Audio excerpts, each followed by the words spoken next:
গাজায় ফিলিস্তিনিদের উপর গণহত্যা চালাচ্ছে Israel, অ্যামনেস্টির report. Advocate Saiful Islam হত্যা মামলার প্রধান আসামি চন্দন দাসকে ভৈরব থেকে গ্রেফতার।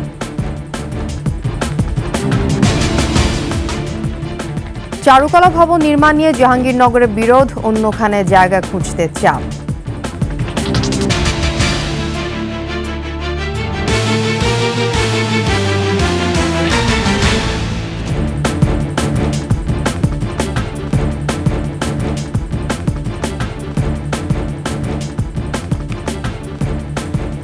শুনছিলেন সংবাদ শিরোনাম। আমন্ত্রণ সকাল ৯টার ২১ সংবাদে আপনাদের সাথে থাকছি আমি তাসনিম আফিফা। দর্শক, ২১ টেলিভিশনের সংবাদ একই সাথে সরাসরি দেখতে পাবেন আমাদের ফেসবুক পেজ www.facebook.com/2124 অনলাইনে। এছাড়া সাবস্ক্রাইব করতে পারেন www.youtube.com/21tv এই চ্যানেলে। চট্টগ্রাম আদালতের আইনজীবী অ্যাডভোকেট সাইফুল ইসলাম হত্যা মামলার প্রধান আসামি চন্দন দাসকে ভৈরব থেকে গ্রেফতার করেছে পুলিশ। বুধবার রাত 11:15টার দিকে ভৈরব থানা পুলিশ অভিযান চালিয়ে রেলওয়ে স্টেশন এলাকা থেকে তাকে গ্রেফতার করে। চন্দন দাস চট্টগ্রাম নগরী বান্ডেল রোডের সেবক কলোনির মেথরপট্টি এলাকার বাসিন্দা। তিনি আইনজীবী সাইফুল ইসলাম আলিফ হত্যা মামলার ১ নম্বর আসামি। গত ২৬ নভেম্বর সম্মিলিত সনাতনী জাগরণ জোটের মুখপাত্র চিন্ময় কৃষ্ণ দাস ব্রহ্মচারীকে পতাকা অবমাননা মামলায় কারাগারে পাঠানোকে কেন্দ্র করে তার সমর্থকদের বিক্ষোভের পর চট্টগ্রামের আদালত এলাকায় আইনজীবী সাইফুলকে কুপিয়ে হত্যা করা হয়। পরে ২৯ নভেম্বর সাইফুলের বাবা চট্টগ্রামের কোতোয়ালি থানায় হত্যা মামলা দায়ের করেন।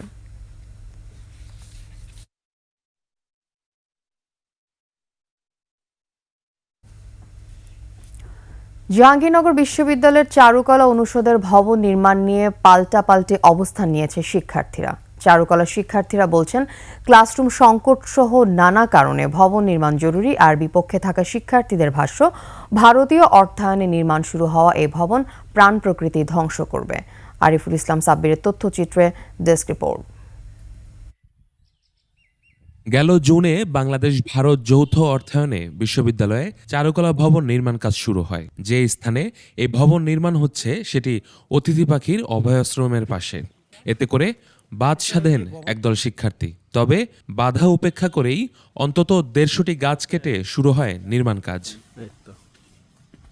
জুলাই আগস্টে আওয়ামী লীগ সরকারের পতনের পর চারুকলা ভবন নির্মাণ কাজ ফের বন্ধ। শিক্ষার্থীরা গেল ৩১শে অক্টোবর বিশ্ববিদ্যালয় প্রশাসনের সঙ্গে আলোচনায় বসে ভবনের নির্মাণ কাজের স্থগিতের দাবি জানান। ৩ নভেম্বর প্রশাসনিক সভায় সাময়িকভাবে নির্মাণ কাজ বন্ধের সিদ্ধান্ত নেয় বিশ্ববিদ্যালয় কর্তৃপক্ষ। তবে চারুকলা অনুষদের শিক্ষার্থীরা বলছেন, একাডেমিক ও ক্লাসরুম সংকটের কারণে এই ভবনটি নির্মাণ জরুরি। ক্লাসরুমের সংকট থেকেই আমাদের ৪৯তম ভাই আপুদের যারা আছে ৪৯তম আবর্তনের, তারা পরীক্ষা দিতে পারছে না। কোনো এক নির্দিষ্ট গোষ্ঠী তাদেরকে খুব বড়সড় ইন্ধন দিচ্ছে বলেই তারা চারুকলা বিভাগ কিংবা জাহাঙ্গীরনগরের সাংস্কৃতিক রাজধানীর মতো এমন একটা প্রাণ কেন্দ্রে চারুকলার বিরুদ্ধে তারা হচ্ছে যে আচরণটা করছে। ৯টা ব্যাচের প্রতিটা ব্যাচের জন্য পর্যাপ্ত রুম আমাদের এখানে নাই, যে কারণে বাধ্য হয়ে আমাদের ক্লাসরুমের বাইরে ক্লাস করা লাগে। অতিথি পাখির অভয়ারণ্য ও প্রাণ প্রকৃতি রক্ষায় অন্যখানে এই ভবন নির্মাণের দাবি আন্দোলনকারীদের। এই জায়গাটা অনেক বেশি ইকোলজিক্যাল রিচ, বায়োডাইভার্সিটি রিচ জায়গা ছিল। এর পাশেই আছে একটা অতিথি পাখির অভয়ারণ্য। বিগত রেজিমে যখন হচ্ছে চারুকলা ভবনের কাজটা শুরু হয়, সেটা অনেক ধরনের অনিয়মের মধ্য দিয়ে চারুকলা ভবনের কাজ শুরু হয়। প্রাণ প্রকৃতি ও পরিবেশ ধ্বংস করে এই ধরনের অপরিকল্পিত বিল্ডিং নির্মাণ হোক, সেটা আমরা চাই না। প্রাণ প্রকৃতি রক্ষা ও ভবন নির্মাণের বিষয়ে তদন্ত কমিটি গঠন করা হয়েছে বলে জানান উপাচার্য। প্রজেক্ট বিষয়ক স্থান নির্ধারণ বিষয়ে যে মতভিন্নতা আছে সেটি আসলে স্থির করবার জন্য একটি কমিটি, উচ্চ ক্ষমতা সম্পন্ন কমিটি করা হয়েছে। ৩ সপ্তাহের মধ্যেই আমরা তদন্ত রিপোর্ট পাবো এবং আমি বিশ্বাস করি ক্লাসরুম, একাডেমিক ভবন সহ ক্যাম্পাসে যে কোনো উন্নয়ন কাজের জন্য মহাপরিকল্পনার তাগিদ দেন সংশ্লিষ্টরা। Yusuf Hasan Naim, desk report, ২১ television. গাজায় ফিলিস্তিনিদের ওপর গণহত্যা চালাচ্ছে ইসরায়েল। আন্তর্জাতিক মানবাধিকার সংস্থা অ্যামনেস্টি ইন্টারন্যাশনালের বিশ্লেষণধর্মী প্রতিবেদনে উঠে আসে এমন তথ্য। এতে বলা হয়, জেনেভা কনভেনশনের ৫টি আইনের মধ্যে কমপক্ষে ৩টি আইন লঙ্ঘন করেছে ইসরায়েল। ব্যাপক ধ্বংসযজ্ঞ, বেসামরিক মানুষের মৃত্যু, বারবার স্থানচ্যুতি সহ খাবার, ওষুধ সহ প্রয়োজনীয় সহায়তা প্রদানে বাধা দেওয়ার অভিযোগ আনে সংস্থাটি। এদিকে 20 জানুয়ারি মার্কিন প্রেসিডেন্ট হিসেবে শপথ নেওয়ার আগেই গাজায় যুদ্ধবিরতি চান ডোনাল্ড ট্রাম্প। রিপোর্ট দুলি মল্লিকের। এমন বিমান বোমা হামলায় বারবার কেঁপেছে গাজা। গেল বছরের 7 অক্টোবর শুরু হওয়া ইসরায়েলি বাহিনীর অভিযানে এ পর্যন্ত নিহত হয়েছে 44,000-এর বেশি ফিলিস্তিনি। গাজা জুড়ে স্পষ্ট ধ্বংসযজ্ঞের ব্যাপকতা। বেসামরিক মানুষের বাড়ি থেকে শুরু করে স্কুল, হাসপাতাল সহ সব ধরনের স্থাপনায় হামলা চালায় ইসরায়েল। হামলার সঙ্গে ইসরায়েলি বাহিনীর এমন উল্লাসের ছবি বলে দেয় হত্যাযজ্ঞে তাদের গভীর সম্পৃক্ততা। গাজায় গেল 14 মাস ধরে ইসরায়েলি বাহিনীর এমন সব গণহত্যার তথ্য প্রমাণ পেয়েছে আন্তর্জাতিক মানবাধিকার সংস্থা অ্যামনেস্টি ইন্টারন্যাশনাল। বৃহস্পতিবার এ নিয়ে প্রকাশিত প্রতিবেদনে বলা হয়, জেনেভা কনভেনশনের 5টি আইনের মধ্যে কমপক্ষে 3টি আইন লঙ্ঘনের প্রমাণ পেয়েছে তারা। এদিকে মার্কিন প্রেসিডেন্ট হিসেবে শপথ নেওয়ার আগেই গাজায় যুদ্ধবিরতি নিশ্চিত করতে চান ডোনাল্ড ট্রাম্প। এজন্য ইসরায়েলকে চাপ দিতে এরই মধ্যে মধ্যপ্রাচ্য সফর শুরু করেছে ট্রাম্পের মধ্যপ্রাচ্য বিষয়ক রাষ্ট্রদূত স্টিভ উইটকফ। দুলি মল্লিক, ডেস্ক রিপোর্ট, 21 টেলিভিশন। সংবাদে নিচ্ছি বিরতির পর্যা থাকবে। পটুয়াখালীতে জেলে কালাম পাহলানের সেবায় সুস্থ বাজ পাখি, গড়ে উঠেছে বন্ধুত্বের সম্পর্ক। আপনারা দেখছেন সকাল 9টার 21 সংবাদ। হাসিনা, রেহানা, জয়, ববি, টিউলিপ সহ শেখ পরিবারের পাচার করা অর্থ ফিরিয়ে আনার জোর তৎপরতা শুরু করেছে অন্তর্বর্তী সরকার। দুদক, এনবিআর ও সিআইডির সমন্বয়ে গঠন হয়েছে 10টি দল।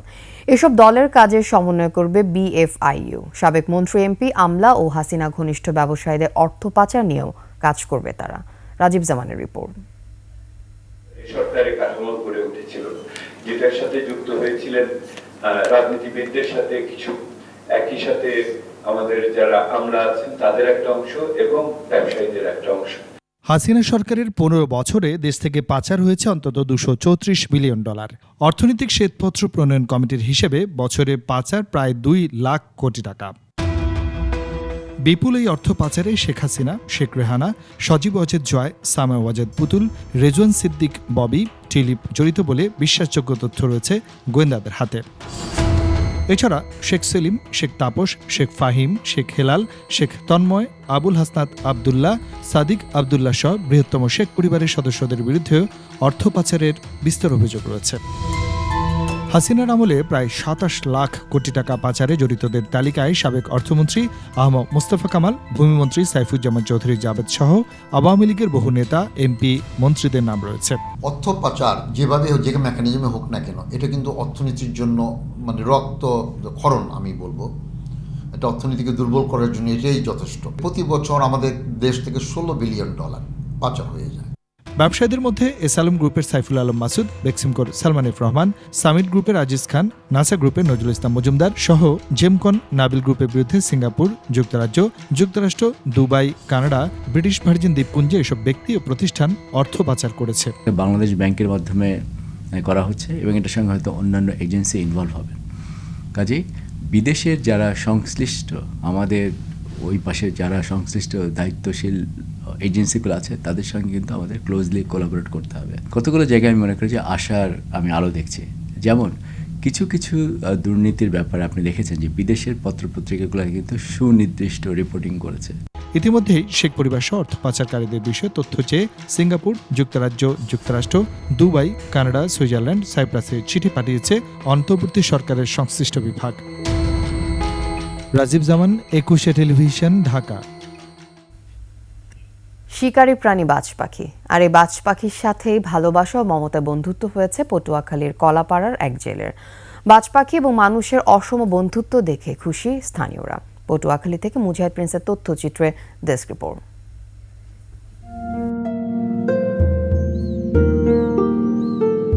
শিকারী পাখি বাজ পাখি, চোখা পাখা, চৌকো লেজ, খাঁচকাটা ঠোঁট এদের বৈশিষ্ট্য। ফ্যালকন প্রজাতির এই পাখির সবচেয়ে বড় আবাসস্থল হল মধ্য আমেরিকা। এশিয়াতেও এদের দেখা মেলে। আকারে স্ত্রী পাখির 1/3 ছোট পুরুষ পাখি। স্ত্রী পাখিরা আকারে বড় ও চওড়া এবং শিকারীদের বেশি পছন্দের। বাংলাদেশে 9 প্রজাতির বাজ পাখির মধ্যে 5 প্রজাতি পরিযায়ী। বাংলাদেশে পাখিটি এখন কালে ভদ্রে দেখা মেলে। প্রখর দৃষ্টিসম্পন্ন শিকারী পাখি হিসেবে বাজ পাখির পরিচিতি রয়েছে, তবে ভালোবাসা আর মমতায় পোষ মেনেছে এই পাখি। বন্ধুত্বের বন্ধন গড়ে উঠেছে কলাপাড়া উপজেলার বিপিনপুর গ্রামের জেলে কালাম পাহলানের সাথে। প্রায় 2.5 বছর আগে কালাম বিপিনপুর গ্রামের পাশের খালে মাছ শিকারে গিয়ে অসুস্থ বাজ পাখিটি দেখতে পান। বাড়িতে নিয়ে চিকিৎসা করে সুস্থ করে তোলেন, নাম দেন ডায়মন্ড। সুস্থ হয়ে যাওয়া পাখিটি ছেড়ে দেন কালাম। তবে ডায়মন্ড বলে ডাকলেই বাজ পাখিটি যেখানেই থাকুক না কেন ছুটে আসে।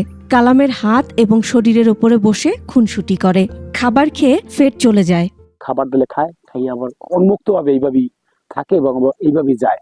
কিন্তু অনেক লোক আছে পাখি মাইরে ফেলায় বা আঘাত করে, এটা যেন কেউ না করে। বাজ পাখি এবং কালামের বিরল বন্ধুত্ব দেখে খুশি এলাকাবাসী।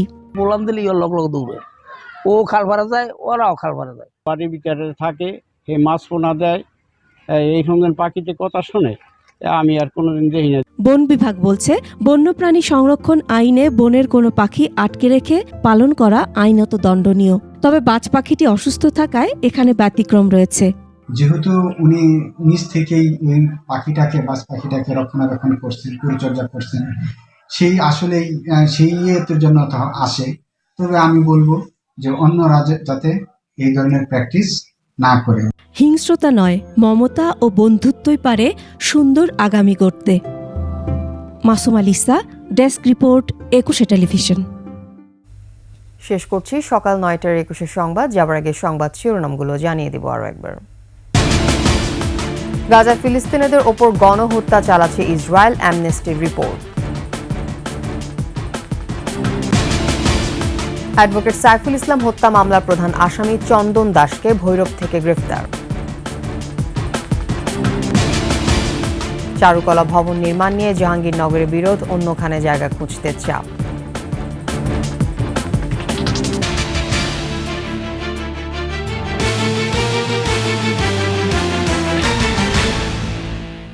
সর্বশেষ খবর জানতে ডায়াল করুন 2021 নম্বরে, আর ভিজিট করুন 21-tv.com এই ওয়েবসাইটে।